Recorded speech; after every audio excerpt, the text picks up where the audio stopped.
भारतीय मोबाइल बाजार में भले ही चीन की कंपनियों का कब्जा हो, लेकिन भारत से एक्सपोर्ट होने वाले मोबाइल फ़ोन्स में चीन की कंपनियों का योगदान ना के बराबर है।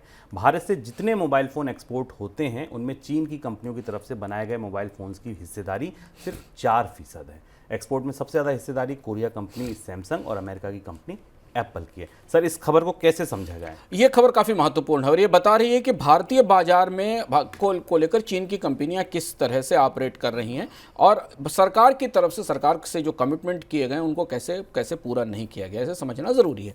भारतीय बाजार में जिन कंपनियों का दबदबा है, जिनका सिक्का है, उसमें Xiaomi, ओप्पो, वीवो, रियलमी जैसी कंपनियां हैं जिनके फ़ोन सबसे ज़्यादा बिकते हैं। इन कंपनियों को जब भारत में निवेश के लिए बुलाया गया था, तब इनसे ये भी कहा गया था कि वो भारत को अपना बेस बनाएंगी और भारत से मोबाइल फ़ोन्स का एक्सपोर्ट भी करेंगी और भारतीय बाजार में भी बेचेंगी। ताजे आंकड़े जब सरकार के पास आए, तब सरकार को आश्चर्य हुआ कि भारत से जितने मोबाइल फ़ोन बिक रहे हैं, विदेश में जा रहे हैं, उसमें चीन की कंपनियों का हिस्सा तो केवल 4% है। यानी वो सारा उत्पादन बनाकर भारत में ही बेच रही हैं, निर्यात नहीं कर रही। निर्यात करने वाली कंपनियां एप्पल और सैमसंग है। करीब करीब $40 बिलियन का जो भारत का स्मार्टफोन मार्केट है, उसमें जो सबसे बड़ा हिस्सा जिन कंपनियों ने ले रखा है, जिन्हें बहुत तरीके की इंसेंटिव्स मिले हैं, सुविधाएँ मिली हैं, उन्होंने निर्यात बाजार पर बिल्कुल ध्यान नहीं दिया है। और ये उस प्रोत्साहन नीति की विफलता भी है और उसके अगेंस्ट भी है, उसके खिलाफ भी है, जिस प्रोत्साहन नीति के तहत इन कंपनियों को लाया गया था। और अब इसको लेकर सरकार में कुछ थोड़ा विचार विमर्श अंदर से शुरू हुआ है। तो क्या माना जाए कि सरकार के नियम नहीं माननी थी ये कंपनियां?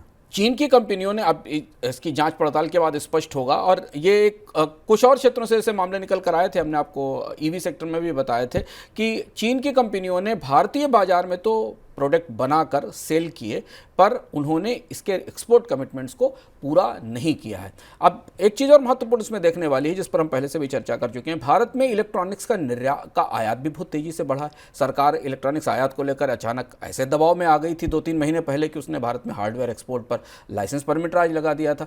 तो भारत में जिन कंपोनेंट्स का आयात हो रहा है, उसे बढ़ाने वाली भी ये प्रमुख कंपनियां हैं, क्योंकि इनके मैक्सिमम कंपोनेंट इंपोर्ट होते हैं चाइना या आसपास की ज्योग्राफी से, जिनको भारत में असेंबल करके बनाकर ये Xiaomi, ओप्पो और वीवो जैसी कंपनियां बनाती हैं। तो एक तो आयात बढ़ रहा है भारत में इलेक्ट्रॉनिक्स का, भारतीय बाजार भी इन कंपनियों को मिला हुआ है, पर निर्यात में इनकी कोई भागीदारी दिख नहीं रही है। ये सरकार के लिए ज़्यादा बड़ी उलझन का विषय है।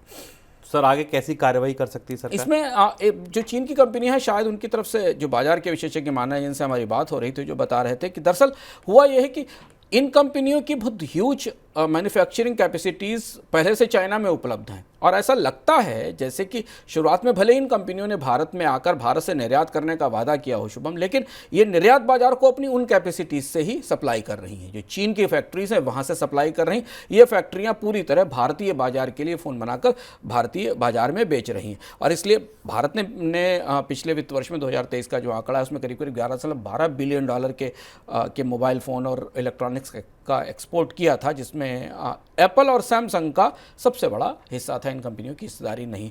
अब ये देखना होगा कि सरकार इन कंपनियों पर सख्ती करती है, क्या इनके लिए निर्यात की कोई नई शर्त लगाई जाती है। लेकिन फिलहाल ये अपने आप में एक किस्म का एंटी क्लाइमैक्स है, ये अपने एक किस्म का शॉकर है सरकार के लिए इलेक्ट्रॉनिक्स बाजार में, कि जिन कंपनियों को बुलाकर भारत में चीन की कंपनियों को तमाम सिक्योरिटी जोखिम भी है इनके प्रोडक्ट्स में, जिनके बारे में बार बार चर्चा होती रहती है। इनके कामकाज को लेकर ईडी से लेकर तमाम एजेंसियां भी इनके पीछे पड़ी हुई हैं। इनके फ़ोन बेचने की प्रक्रियाओं पर उन पर छापे भी पड़े हैं, हमको अलग अलग कार्यक्रमों में आपको बताते रहें। इस सब परिस्थिति के बाद भी इन कंपनियों से वो पर्पस पूरा नहीं हुआ जिस पर्पस के कारण भारत को मोबाइल का मैन्युफैक्चरिंग हब बनाया गया था। यानी भारत के निर्यात में इनकी कोई बड़ी भागीदारी नहीं दिखाई दी। तो शायद इनके ऊपर आने वाले समय में कुछ कार्रवाई हो सकती है।